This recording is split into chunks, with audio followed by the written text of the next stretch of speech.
ಸರ್ವಪಕ್ಷ ಸಭೆಯಲ್ಲಿ ವಿಪಕ್ಷ ನಾಯಕರನ್ನ ಸಿಎಂ ಡಿಕೆಶಿ ಅಭಿನಂದಿಸಿದ್ದಾರೆ. ಸಭೆಯಲ್ಲಿ ಭಾಗವಹಿಸಿದ ಎಲ್ಲರ ಬಳಿಗೂ ಹೋಗಿ ಖುದ್ದು ಅಭಿನಂದಿಸಿದ್ದಾರೆ.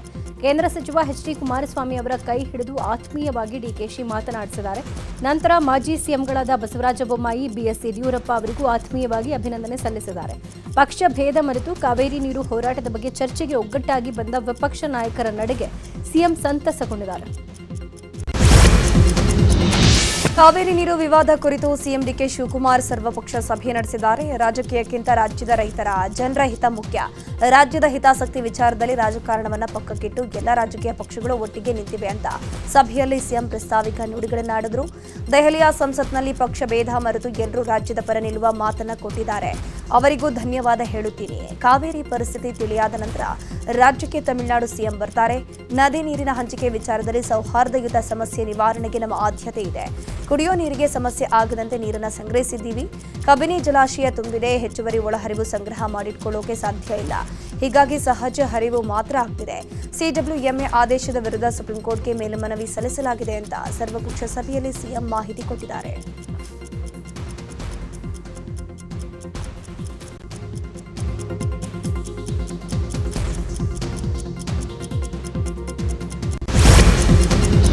ಸರ್ವಪಕ್ಷ ಸಭೆಯಲ್ಲಿ ಕಾವೇರಿ ವಿಚಾರದಲ್ಲಿ ಹೋರಾಟಕ್ಕೆ ವಿಪಕ್ಷ ನಾಯಕರು ಒಗ್ಗಟ್ಟಿನ ಬೆಂಬಲ ಸೂಚಿಸಿದ್ದಾರೆ. ಸಭೆ ಬಳಿಕ ಮಾತನಾಡಿದ ಮಾಜಿ ಸಿಎಂ ಡಿವಿ ಸದಾನಂದಗೌಡ, ಕಾವೇರಿ ಜಲಾನಯನದಲ್ಲಿ ದೊಡ್ಡ ಮಟ್ಟದ ನೀರಿನ ಕೊರತೆ ಇದೆ.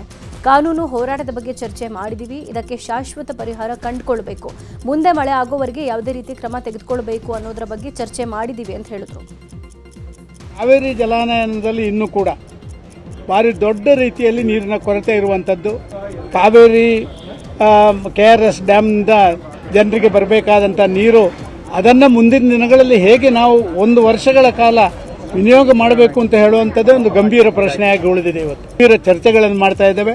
ಮುಂದಿನ ಬರುವ ಮಳೆಗಾಲದವರೆಗೆ ಇನ್ನು ಮಳೆ ಕಡಿಮೆ ಆದಂಥ ಈ ಸಂದರ್ಭದಲ್ಲಿ ನಾವು ಏನು ಮಾಡಬೇಕು ಅಂತ ಹೇಳುವಂಥದ್ರ ಬಗ್ಗೆ ದಿಟ್ಟ ಹೆಜ್ಜೆಗಳನ್ನು ಇಡಬೇಕು ಅಂತ ಹೇಳುವಂಥ ಆಲೋಚನೆಗಳನ್ನು ಮಾಡ್ತಾ ಇದ್ದೀವಿ.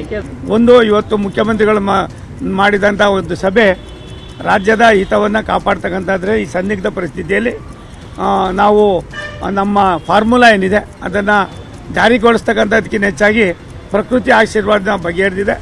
ಮುಂದಿನ ದಿನಗಳಲ್ಲಿ ಆಗ್ತಕ್ಕಂಥ ಇದೇ ರೀತಿಯಾದ ಎಡವಟ್ಟುಗಳಾದಂಥ ಸಂದರ್ಭದಲ್ಲಿ ಆಗ್ತಕ್ಕಂಥ ಪರಿಸ್ಥಿತಿಗೆ ಒಂದು ಕಾರ್ಯಸೂಚಿಯನ್ನು ಮಾಡಿ ಶಾಶ್ವತವಾದ ಒಂದು ಸಂದೇಶವನ್ನು 2 ರಾಜ್ಯಗಳ ಮಧ್ಯದಲ್ಲಿ ಒಡಂಬಡಿಕೆಯನ್ನು ಮಾಡ್ತಕ್ಕಂಥದಕ್ಕೆ ಸಾಕಷ್ಟು ವಿಸ್ತೃತವಾಗಿ ಚರ್ಚೆ ಆಗಿದೆ.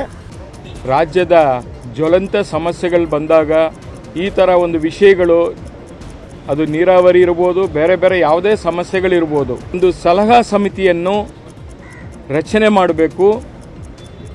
ಆ ಸಲಹಾ ಸಮಿತಿಯಲ್ಲಿ ಶಾಸಕರು, ನೀರಾವರಿ ತಜ್ಞರು ಮತ್ತು ಆಡಳಿತ ನಡೆಸಿರತಕ್ಕಂಥ ರಿಟೈರ್ಡ್ ಆಫೀಸರ್ಸು ಇವರೆಲ್ಲರನ್ನು ಕೂಡ ಒಳಗೊಂಡಂತೆ ಒಂದು ಸ್ಟ್ರಾಂಗ್ ಸಲಹಾ ಸಮಿತಿಯನ್ನು ರಚನೆ ಮಾಡಬೇಕು ಅಂತ ಹೇಳಿ ಸಲಹೆಯನ್ನು ಕೊಟ್ಟಿದ್ದೀವಿ. ಹಾರಂಗಿಯಿಂದ ನೀರು ಬಿಟ್ಟ ಹಿನ್ನೆಲೆ ಕಾವೇರಿ ಕೊಳದಲ್ಲಿ ಜಲವೈಭವ ಸೃಷ್ಟಿಯಾಗಿದೆ. ಮೈಸೂರು ಜಿಲ್ಲೆಯ KR ನಗರ ತಾಲೂಕಿನಲ್ಲಿರುವಂತಹ ಚುಂಚನಕಟ್ಟೆ ಫಾಲ್ಸ್ ಉಕ್ಕಿ ಹರಿತಾ ಇದೆ. ಜಲಧಾರೆಯ ವೈಭವ ಡ್ರೋನ್ ಕ್ಯಾಮೆರಾದಲ್ಲಿ ಕ್ಯಾಪ್ಚರ್ ಆಗಿದ್ದು ನೋಡೋಕೆ ಅದ್ಭುತವಾಗಿದೆ. ತಮಿಳುನಾಡಿಗೆ ಕಾವೇರಿ ನೀರು ಬಿಡೋಕೆ ಸಿಡಬ್ಲ್ಯೂಎಂಎ ಆದೇಶ ವಿರೋಧಿಸಿ ಮಂಡ್ಯದಲ್ಲಿ ಕಾವೇರಿ ಹೋರಾಟ ಮುಂದುವರೆದಿದೆ. ಕುಂಬಾರ ಜಾಗೃತಿ ವೇದಿಕೆ ಕಾರ್ಯಕರ್ತರು ಖಾಲಿ ಮಡಿಕೆ ಪ್ರದರ್ಶನ ಮಾಡಿ ಪ್ರತಿಭಟನೆ ಮಾಡಿದ್ದಾರೆ. ಮಂಡ್ಯದ ಸಂಜಯ ಸರ್ಕಲ್ ಹೆದ್ದಾರಿ ತಡೆದು ಸಿಡಬ್ಲ್ಯೂಎಂಎ ಮತ್ತು CWRC ವಿರುದ್ಧ ಧಿಕ್ಕಾರ ಕೂಗಿ ಆಕ್ರೋಶ ವ್ಯಕ್ತಪಡಿಸಿದ್ದಾರೆ. ತಮಿಳುನಾಡಿಗೆ ಯಾವುದೇ ಕಾರಣಕ್ಕೂ ನೀರು ಬಳಸಬಾರದು ಅಂತ ಆಗ್ರಹಿಸಿದ್ದಾರೆ. ತೀರ್ಥಹಳ್ಳಿ ವ್ಯಾಪ್ತಿಯಲ್ಲಿ ಗುಡ್ಡ ಕುಸಿದು ಮೃತಪಟ್ಟ 3 ಕೊಪ್ಪಳ ಜಿಲ್ಲೆ ಕಾರಟಗಿ ತಾಲೂಕಿನ ಕಕ್ಕರಗೋಳ ಗ್ರಾಮದ ನಿವಾಸಿಗಳು. ಕಕ್ಕರಗೋಳ ಗ್ರಾಮದಲ್ಲಿ ಮೌನ ಮಡುಗಟ್ಟಿದೆ. ಕಳೆದ 4 ದಿನಗಳ ಹಿಂದಷ್ಟೇ ಕೂಲಿ ಕೆಲಸಕ್ಕೆ ಅಂತ ತೀರ್ಥಹಳ್ಳಿಗೆ ತೆರಳಿದ್ರು. ಮೊಮ್ಮಗ ಸೊಸೆ ಮಗನ ಸಾವಿನ ಸುದ್ದಿ ಕೇಳಿ ತಂದೆ ಲಕ್ಷ್ಮಣ, ತಾಯಿ ಗೌರಮ್ಮ ಕಣ್ಣೀರಿಟ್ಟು ಗೋಳಾಡ್ತಾ ಇದ್ದಾರೆ. ಮಗ ಮಲ್ಲಿಕಾರ್ಜುನ, ನಾಗಮ್ಮ, ಸಂತೋಷ, ನಾಗವೇಣಿ. ಎಷ್ಟು ದಿನ ಆಯ್ತು ಹೋಗಿ ಇಲ್ಲಿದ್ದು? 4 ದಿನ. ಅಲ್ಲಿ ಏನಾಗಿದೆ ಅಂತ ಸುದ್ದಿ ಬಂತು? ಏನು ಪುಸ್ತಕ ಬಂದದ್ದು ಹೇಳ್ಯಾರಪ್ಪ. ಯಾವಾಗ ಎಷ್ಟು ಗಂಟೆಗೆ? ನಾನು ಹೇಳಿರಿ ಅವರು. ಹಾಸನ ಜಿಲ್ಲೆಯ ಸಕಲೇಶಪುರ ತಾಲೂಕಿನ ಯಡಕುಮಾರಿಯಲ್ಲಿ ರೈಲ್ವೆ ಹಳಿ ಮೇಲೆ ಗುಡ್ಡ ಕುಸಿದಿದೆ. ಮಣ್ಣು ತೆರವು ಕಾಮಗಾರಿ ಹಿನ್ನೆಲೆ ಹಲವು ರೈಲುಗಳ ಮಾರ್ಗ ಬದಲಾವಣೆಯಾಗಿದೆ. Vijayapura Mangaluru central express, Mangaluru central Vijayapura express, Murudeshwar SMBT Bengaluru express, Kozhikode KRS Bengaluru express, KSR Bengaluru Kozhikode express ಸೇರಿ 6 ರೈಲುಗಳ ಸಂಚಾರ ಮಾರ್ಗವನ್ನು ಬದಲಾವಣೆ ಮಾಡಲಾಗಿದೆ. ಪಶ್ಚಿಮ ಘಟ್ಟಗಳ ಸಾಲಿನಲ್ಲಿ ಕಳೆದ 2 ದಿನಗಳಿಂದ ಭಾರೀ ಮಳೆ ಆಗ್ತಾ ಇದ್ದು ಚಿಕ್ಕಮಗಳೂರು ಜಿಲ್ಲೆಯಲ್ಲಿ ಹಳ್ಳ ಕೊಳ್ಳಗಳು ಮೈದುಂಬಿ ಹರಿತಾ ಇವೆ. ಕೊಪ್ಪ ತಾಲೂಕಿನ ಮೆಣಸಿನ ಹಾಡ್ಯ ಕಿರು ಸೇತುವೆ ಮೇಲೆ ನೀರು ಹರಿತಾ ಇದೆ. ಪರಿಣಾಮ ಕೊಗ್ರೆ ಹೊರನಾಡು ಸಂಪರ್ಕಿಸುವ ರಸ್ತೆಯಲ್ಲಿ ವಾಹನ ಸಂಚಾರ ಅಸ್ತವ್ಯಸ್ತವಾಗಿದೆ. ದಕ್ಷಿಣ ಕನ್ನಡ ಜಿಲ್ಲೆಯಲ್ಲಿ ಮಳೆಯ ಅಬ್ಬರ ಜೋರಾಗಿದೆ. ಮಂಗಳೂರಿನ ಮಣ್ಣಗುಡ್ಡೆಯಲ್ಲಿ ಬುಡ ಸಮೇತ ಮರ ಉರುಳಿ ಬಿದ್ದಿದೆ. ಕೂದಲೆಳೆ ಅಂತರದಲ್ಲಿ ಬೈಕ್ ಸವಾರ ಪ್ರಾಣಾಪಾಯದಿಂದ ಪಾರಾಗಿದ್ದಾನೆ. ಘಟನೆಯ ಸಂಪೂರ್ಣ ದೃಶ್ಯ ಸಿಸಿಟಿವಿಯಲ್ಲಿ ಕ್ಯಾಪ್ಚರ್ ಆಗಿದೆ. ಮಲೆನಾಡು ಭಾಗದಲ್ಲಿ ಮಳೆಯ ಅಬ್ಬರ ಜೋರಾಗಿರೋ ಹಿನ್ನೆಲೆ ಉಡುಪಿಯಲ್ಲಿ ಹಳ್ಳಕೊಳ್ಳಗಳು ಭರ್ತಿಯಾಗಿವೆ. ಕಾರ್ಕಳದ ಈದು ಗ್ರಾಮದಲ್ಲಿ ಭಾರೀ ಮಳೆಗೆ ಕಿರು ಸೇತುವೆ ಮುಳುಗಡೆ ಆಗಿದೆ. ನದಿಯ ನೀರಿನ ಮಟ್ಟ ಹೆಚ್ಚಾಗಿ ಸೇತುವೆ ಮುಳುಗಿದೆ. ಸ್ಥಳೀಯ ಮನೆಗಳಿಗೆ ರಸ್ತೆ ಸಂಪರ್ಕ ಕಡಿತಗೊಂಡಿದ್ದು ಜನ ಪರದಾಡ್ತಿದ್ದಾರೆ. ಉತ್ತರ ಕನ್ನಡ ಜಿಲ್ಲೆಯ ಶಿರ್ಸಿಯಲ್ಲಿ ಭಾರೀ ಮಳೆ ಮುಂದುವರೆದಿದೆ. ಕಳೆದ 2 ದಿನಗಳಿಂದ ಎಡಬಿಡದೆ ಮಳೆ ಸುರಿತಾ ಇದ್ದು ಹಲವು ಕಡೆ ಹಾನಿ ಉಂಟಾಗಿದೆ. ಶಿರ್ಸಿ ಹುಬ್ಬಳ್ಳಿ ರಸ್ತೆ ಜಲಾವೃತವಾಗಿ ವಾಹನ ಸವಾರರು ಪರದಾಡಿದ್ರು. ಕೋಟೆ ಮಾರ್ಗದಲ್ಲಿ ಮಳೆಯ ನೀರು ನಿಂತಿದ್ದು ವಾಹನ ಸಂಚಾರ ಅಸ್ತವ್ಯಸ್ತಗೊಂಡಿದೆ. ಶಿರ್ಸಿಯ ಕೆಲವು ಬಡಾವಣೆಗಳಲ್ಲಿ ಮನೆಗಳಿಗೆ ನೀರು ನುಗ್ಗಿ ಜನ ಕಂಗಾಲಾಗಿ ಹೋಗಿದ್ದಾರೆ. ಮಹಾರಾಷ್ಟ್ರ ಘಟ್ಟ ಪ್ರದೇಶಗಳಲ್ಲಿ ಮಳೆ ಮುಂದುವರೆದಿದ್ದು ಕೃಷ್ಣಾ ನದಿ ಒಳ ಹರಿವಿನಲ್ಲಿ ಮತ್ತೆ ಹೆಚ್ಚಳವಾಗಿದೆ. ಮಹಾರಾಷ್ಟ್ರದಿಂದ ಕೃಷ್ಣಾ ನದಿಗೆ ಒಟ್ಟು 1,30,000 ಕ್ಯೂಸೆಕ್ ನೀರನ್ನು ಬಿಡುಗಡೆ ಮಾಡಲಾಗಿದೆ. ಸದ್ಯ ಅಪಾಯದ ಮಟ್ಟದಲ್ಲಿ ಕೃಷ್ಣಾ ನದಿ ಹರಿತಾ ಇದೆ. ದೂದ್ಗಂಗಾ ವೇದಗಂಗಾ ನದಿ ಒಳ ಹರಿವಿನಲ್ಲೂ ಹೆಚ್ಚಳವಾಗಿದ್ದು ಬೆಳಗಾವಿ ಜಿಲ್ಲೆಯ ಚಿಕ್ಕೋಡಿ ತಾಲೂಕಿನ ಕಲ್ಲೋಳ ಗ್ರಾಮದ ದತ್ತ ದೇವಸ್ಥಾನ ಮುಳುಗಡೆ ಆಗಿದೆ. ಕೃಷ್ಣಾ ತೀರದಲ್ಲಿರೋ ದತ್ತ ಮಂದಿರ ಸಂಪೂರ್ಣವಾಗಿ ಜಲಾವೃತವಾಗಿದೆ.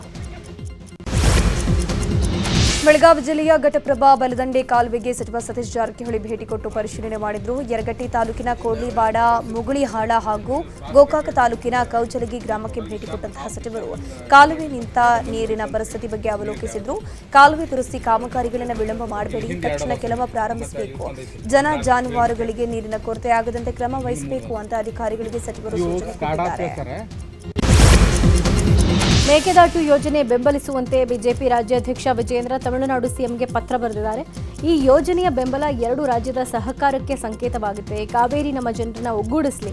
ಕರ್ನಾಟಕದಲ್ಲಿನ ಕನ್ನಡಿಗರು ಮತ್ತು ತಮಿಳಿಗರು ಈ ಕುಡಿಯುವ ನೀರಿನ ಮೇಲೆ ಅವಲಂಬಿತರಾಗಿದ್ದಾರೆ. ಮೇಕೆದಾಟು ಯೋಜನೆಗೆ ಬೆಂಬಲ ಕೊಡಿ ಅಂತ ಸಿಎಂ ವಿಜಯ್ಗೆ ವಿಜೇಂದ್ರ ಪತ್ರ ಬರೆದಿದ್ದಾರೆ. ತಮಿಳುನಾಡು ಸಿಎಂ ವಿಜಯ್ಗೆ ಪತ್ರ ಬರೆದ ವಿಚಾರಕ್ಕೆ ಸಂಬಂಧಪಟ್ಟಂತೆ ವಿಜೇಂದ್ರ ರಿಯಾಕ್ಷನ್ ಕೊಟ್ಟಿದ್ದಾರೆ. ಪತ್ರ ಬರೆದ ಮೂಲ ಉದ್ದೇಶ ರಾಜ್ಯದ ರೈತರ ಹಿತ ಕಾಪಾಡುವುದು. ಕರ್ನಾಟಕ ತಮಿಳುನಾಡು ಒಟ್ಟಿಗೆ ಅನ್ಯೋನ್ಯವಾಗಿ ಬಾಳಬೇಕಾಗಿದೆ. 2 ರಾಜ್ಯದ ಜನರಿಗೆ ಕುಡಿಯುವ ನೀರು ಮತ್ತು ಬೆಳೆಗಳಿಗೆ ನೀರಿನ ಅವಶ್ಯಕತೆ ಇದೆ. ಈ ನಿಟ್ಟಿನಲ್ಲಿ ಮೇಕೆದಾಟು ಯೋಜನೆಗೂ ತಮಿಳುನಾಡು ಸಹಕಾರ ನೀಡಬೇಕು ಅಂತ ವಿಜಯೇಂದ್ರ ಹೇಳಿದ್ದಾರೆ. ತಮಿಳುನಾಡಿನ ಮುಖ್ಯಮಂತ್ರಿಗಳಿಗೆ ಪತ್ರವನ್ನು ಬರೆದಿದ್ದಾರೆ. ಮೂಲ ಉದ್ದೇಶ ಏನಪ್ಪ ಅಂತ ಹೇಳಿದ್ರೆ ಕನ್ನಡಿಗರಾಗಿರ್ಬೋದು, ತಮಿಳರಾಗಿರ್ಬೋದು, ಕರ್ನಾಟಕ ಮತ್ತು ತಮಿಳುನಾಡು ಒಟ್ಟಿಗೆ ನಾವು ಅನ್ಯೋನ್ಯವಾಗಿ ಹೋಗಬೇಕಾಗ್ತದೆ. ಮೇಕೆದಾಟು ವಿಚಾರ ಇರ್ಬೋದು, ಕಾವೇರಿ ನದಿ ನೀರಿನ ಹಂಚಿಕೆ ವಿಚಾರ ಇರ್ಬೋದು, 2 ರಾಜ್ಯದ ಮುಖ್ಯಮಂತ್ರಿಗಳು ಮನಸ್ಸು ಮಾಡಿದರೆ ಖಂಡಿತವೆಲ್ಲವೂ ಕೂಡ ಬಗೆಹರಿಸೋದಕ್ಕೆ ಸಾಧ್ಯತೆ ಇದೆ. ಮೇಕೆದಾಟು ಸುಪ್ರೀಂ ಕೋರ್ಟ್ ಒಂದು ಕಡೆ ತೀರ್ಪು ಕೂಡ ಕೊಟ್ಟಿದೆ. ತಮಿಳುನಾಡಿಗೂ ಅದರಿಂದ ಏನು ಅನ್ಯಾಯ ಆಗೋದಿಲ್ಲ. ನಮಗೆ ಬೆಂಗಳೂರು ಇರ್ಬೋದು, ಈ ಭಾಗದ ಜನರಿಗೆ ಕುಡಿಯೋ ನೀರಿನ ವ್ಯವಸ್ಥೆ ಕೂಡ ಆಗಬೇಕಾಗಿದೆ. ಹಾಗಾಗಿ 2 ಸಚಿವ ಸಂಪುಟ ವಿಸ್ತರಣೆ ವಿಳಂಬ ವಿಚಾರವಾಗಿ ಶಾಸಕ ಎಚ್.ಡಿ. ಬಾಲಕೃಷ್ಣ ರಿಯಾಕ್ಷನ್ ಕೊಟ್ಟಿದ್ದಾರೆ. ಸಚಿವ ಸಂಪುಟ ವಿಸ್ತರಣೆ ಯಾವಾಗ ಮಾಡ್ತಾರೆ ನನಗೂ ಗೊತ್ತಿಲ್ಲ. 99% ನಾಳೆ ಸಚಿವ ಸಂಪುಟ ಅಂತ ಹೇಳಿದ್ದಾರೆ. ಹೈಕಮಾಂಡ್ ಬಳಿಯೇ ಪಟ್ಟಿ ಇದೆ. ಲಕೋಟೆ ಓಪನ್ ಆದಾಗಲೇ ಯಾರು ಇದ್ದಾರೆ ಅನ್ನೋದು ಗೊತ್ತಾಗುತ್ತೆ ಅಂತ ಹೇಳಿದರು. ಸಂಪುಟ ವಿಸ್ತರಣೆ ಯಾವಾಗ ಮಾಡ್ತಾರೋ ನನಗೆ ಗೊತ್ತಿಲ್ಲ. ನಾನು ಕೇಳಿದ್ ಏನು ಹೇಳಿ, ಏನೋ ಸೋಮವಾರ ಅಂತ ಹೇಳ್ತಾವ್ರು, ನೋಡೋಣ. ಏನು ಮಾಡೋಕ್ಕಾಗಲ್ಲ. ಒಂದೊಂದ್ಸರಿ ಹಿಂಗೆ ಆಯ್ತದೆ. ವಿರೋಧ ಪಕ್ಷದ ಆರೋಪನ ಎದುರಿಸ್ಬೇಕಾಯ್ತು. ನಾವು 3ನೇ ತಾರೀಕು ಮಾಡ್ತೀನಿ ಅಂತ ಹೇಳಿದ್ದಾರೆ ಸೋಮವಾರ. 99% ಅಂತ ಹೇಳಿದ್ದಾರೆ. ಇನ್ನೊಂದು % ಏನೋ ಹೆಚ್ಚು ಕಡಿಮೆ ಏನು ಮಾಡೋದು? ಏನಾರ ಭೂಕಂಪ ಗೀಕಂಪ ಆಗಿ 99% ಅಂತ ಹೇಳವ್ರೆ. ನಮ್ಮ ಹತ್ರ ಏನು ಪಟ್ಟಿ ಇನ್ನೂ ಕೊಟ್ಟಿಲ್ಲ. ಅವ್ರ ಹತ್ರ ಇದೆ ಪಟ್ಟಿ. ಇನ್ನು ಪಟ್ಟಿ ಲಕೋಟೆಲಿ ಬರ್ತದೆ. ಲಕೋಟೆ ಓಪನ್ ಆದಾಗ ಗೊತ್ತಾಗೋದು ಯಾರ್ಯಾರು ಅವರೇ ಒಳಗಡೆ ಅಂತ. ಹೈಕಮಾಂಡ್ ಅಂತಿಮವಾದ ಒಂದು ತೀರ್ಮಾನ. ಮಲ್ಲೇಶ್ವರಂನ ಬಿಜೆಪಿ ಕಚೇರಿಯಲ್ಲಿ ರಾಜ್ಯ ಬಿಜೆಪಿ ನಾಯಕರು ಕೋರ್ ಕಮಿಟಿ ಸಭೆ ಮಾಡಿದ್ದಾರೆ. ಸಭೆಯಲ್ಲಿ ವಿಜಯೇಂದ್ರ, ಮಾಜಿ CM BS Yediyurappa, Basavaraj Bommai, BL Santosh, Chalavadi Narayana Swamy, Nalin Kumar Kateel ಸೇರಿದಂತೆ ಹಲವರು ಭಾಗಿಯಾಗಿದ್ದರು. ವಿಧಾನ ಪರಿಷತ್ ಚುನಾವಣೆ, ಉಪಚುನಾವಣೆ ಸೇರಿದಂತೆ ಹಲವು ವಿಚಾರಗಳ ಬಗ್ಗೆ ಸಭೆಯಲ್ಲಿ ಚರ್ಚೆ ಆಗಿದೆ. ಸಭೆ ಬಳಿಕ ಮಾತನಾಡಿದ ಪರಿಷತ್ ಸದಸ್ಯ ಸಿಟಿ ರವಿ, ವಿಧಾನ ಪರಿಷತ್ ಚುನಾವಣೆ, ಹಿರಿಯೂರು ಕ್ಷೇತ್ರದ ಉಪಚುನಾವಣೆಯಲ್ಲಿ ಗೆಲ್ಲೋ ತಂತ್ರಗಾರಿಕೆ, ರಾಜ್ಯದಲ್ಲಿ ಪಿಂಚಣಿ ಸಮಸ್ಯೆ, ಕೆಪಿಎಸ್ಸಿ ಭ್ರಷ್ಟಾಚಾರದ ವಿಚಾರಕ್ಕೆ ಸಂಬಂಧಪಟ್ಟಂತೆ ಸಭೆಯಲ್ಲಿ ಚರ್ಚೆ ಆಗಿದೆ ಅಂತ ಹೇಳಿದ್ದಾರೆ. ಇನ್ನು ಇದೇ ವಿಚಾರಕ್ಕೆ ಸಂಬಂಧಪಟ್ಟಂತೆ ಬಿಜೆಪಿ ರಾಜ್ಯಾಧ್ಯಕ್ಷ ವಿಜಯೇಂದ್ರ ಕೂಡ ಪ್ರತಿಕ್ರಿಯೆ ಕೊಟ್ಟಿದ್ದಾರೆ. ಒಳಗಡೆ ಇನ್ಕಮ್ ಇರಬೇಕು ಅಂತಿದೆ. BPL ಕಾರ್ಡ್ ಪಡಿಲಿಕ್ಕೆ 1 ಲಕ್ಷದವರೆಗೂ ಇದೆ. ಈಗ 30,000 ಇನ್ಕಮನ್ನು ದಾಟಿದ ಎಲ್ಲರದ್ದು ಪಿಂಚಣಿ ರದ್ದಾಗಿದೆ. ಅಸಹಾಯಕ ಅಂಗವಿಕಲರು, ವಿಧವೆಯರು, ವಯೋವೃದ್ಧರು ಸಂಕಷ್ಟಕ್ಕೀಡಾಗಿದ್ದಾರೆ. ಇದನ್ನೇ ನಂಬಿಕೊಂಡು ಮನೆಯಲ್ಲಿ 4 ತುತ್ತು ಅನ್ನ ತಿಂತಾ ಇದ್ದವರು ಇವತ್ತು ಅಸಹಾಯಕ ಪರಿಸ್ಥಿತಿಯಲ್ಲಿ ನರಳುತ್ತಾ ಇದ್ದಾರೆ, ಹಿಡಿ ಶಾಪ ಆಗ್ತಾ ಇದ್ದಾರೆ. ಚರ್ಚೆ ಆಗಿರ್ತಕ್ಕಂಥ ಪ್ರಮುಖ ಅಂಶ ಅಂತ ಹೇಳಿದ್ರೆ ಭೀಕರ ಬರ ಇದೆ ಕರ್ನಾಟಕ ರಾಜ್ಯದಲ್ಲಿ. ಇಂಥ ಸಂದರ್ಭದಲ್ಲಿ ರಾಜ್ಯ ಸರ್ಕಾರ ಕೈ ಕಟ್ಕೊಂಡು ಕೂತಿರುವಂಥದ್ದು ನಾಡಿನ ರೈತರಿಗೆ ಒಳ್ಳೆ ಮಾಡೋದಕ್ಕೆ ಸಾಧ್ಯ ಇಲ್ಲ. ಈ ನಿಟ್ಟಿನಲ್ಲಿ ಸದನವನ್ನು ಯಾವ ರೀತಿ ನಾವು ಸದ್ಬಳಕೆ ಮಾಡ್ಕೋಬೇಕು, ರೈತರ ಧ್ವನಿಯಾಗಿ ಯಾವ ರೀತಿ ಸದನದಲ್ಲಿ ವಿಚಾರವನ್ನು ಪ್ರಸ್ತಾಪ ಮಾಡಬೇಕು. ಮುಂದಿನ ಅಕ್ಟೋಬರ್ ನಡೀತಕ್ಕಂಥ ವಿಧಾನ ಪರಿಷತ್ ಚುನಾವಣೆ ಈಗಾಗಲೇ ಅಭ್ಯರ್ಥಿಗಳು ಎಲ್ಲವನ್ನೂ ಕೂಡ ಘೋಷಣೆ ಮಾಡಿದೆ, ಒಂದರಲ್ಲಿ ಇನ್ನೂ ಕೂಡ ಬಾಕಿ ಇದೆ. JDS ಜೊತೆ ಇವತ್ತು ನಾವು ಚರ್ಚೆ ಮಾಡಿ ಯಾರನ್ನ ಅಭ್ಯರ್ಥಿ ಹಾಕಬೇಕು ಅದನ್ನು ಕೂಡ ತೀರ್ಮಾನ ಆಗಬೇಕು. ಬಹಳ ಪ್ರಮುಖವಾಗಿ ಇವತ್ತು ಸದನದ ಒಳಗಡೆ ಮತ್ತು ಸದನದ ಹೊರಗಡೆ ಯಾವ ರೀತಿ ಹೋರಾಟ. ಹಾಸನದಲ್ಲಿ ಪೊಲೀಸ್ ನೇಮಕಾತಿ ಪ್ರವೇಶ ಪರೀಕ್ಷೆ ವೇಳೆ OMR ಶೀಟ್ ಅದಲು ಬದಲಾಗಿ ಗೊಂದಲ ಉಂಟಾಗಿದೆ. ಹಾಸನ ನಗರದ ಸರ್ಕಾರಿ ಬಾಲಕಿಯರ ಪದವಿ ಪೂರ್ವ ಕಾಲೇಜು ಗಂಧದ ಕೊಠಡಿಯಲ್ಲಿ ಈ ಘಟನೆ ನಡೆದಿದೆ.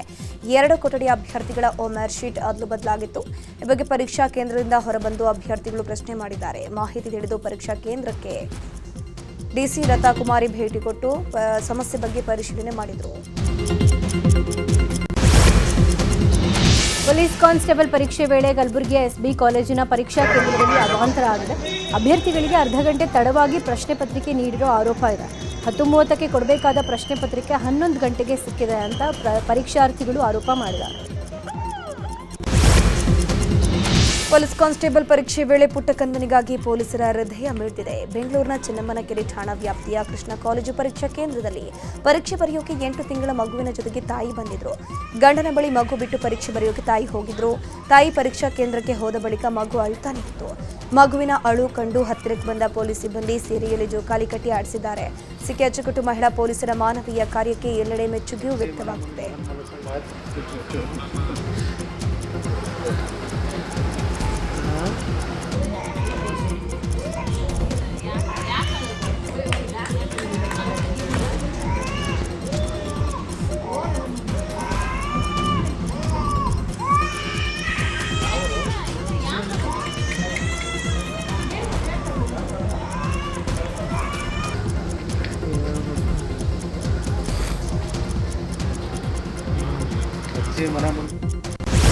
ಬೆಳದಿಯ ಟೌನ್ಶಿಪ್ ವಿರೋಧಿಸಿ ಜೆಡಿಎಸ್ನಿಂದ ಪಾದಯಾತ್ರೆಗೆ ದಿನಾಂಕ ನಿಗದಿಯಾಗಿದೆ. ಆಗಸ್ಟ್ 9ರಿಂದ 3 ದಿನಗಳ ಕಾಲ ಜೆಡಿಎಸ್ ನಾಯಕರು ಪಾದಯಾತ್ರೆ ಮಾಡಲಿದ್ದಾರೆ. ಈ ಪಾದಯಾತ್ರೆಯಲ್ಲಿ ಮಾಜಿ ಪ್ರಧಾನಿ ಎಚ್ ಡಿ ದೇವೇಗೌಡರು ಕೂಡ ಭಾಗಿಯಾಗ್ತಾರೆ. ಈ ಕುರಿತು ಜೆಡಿಎಸ್ ಯುವ ನಾಯಕ ನಿಖಿಲ್ ಕುಮಾರಸ್ವಾಮಿ ಮಾಹಿತಿಯನ್ನು ಕೊಟ್ಟಿದ್ದಾರೆ.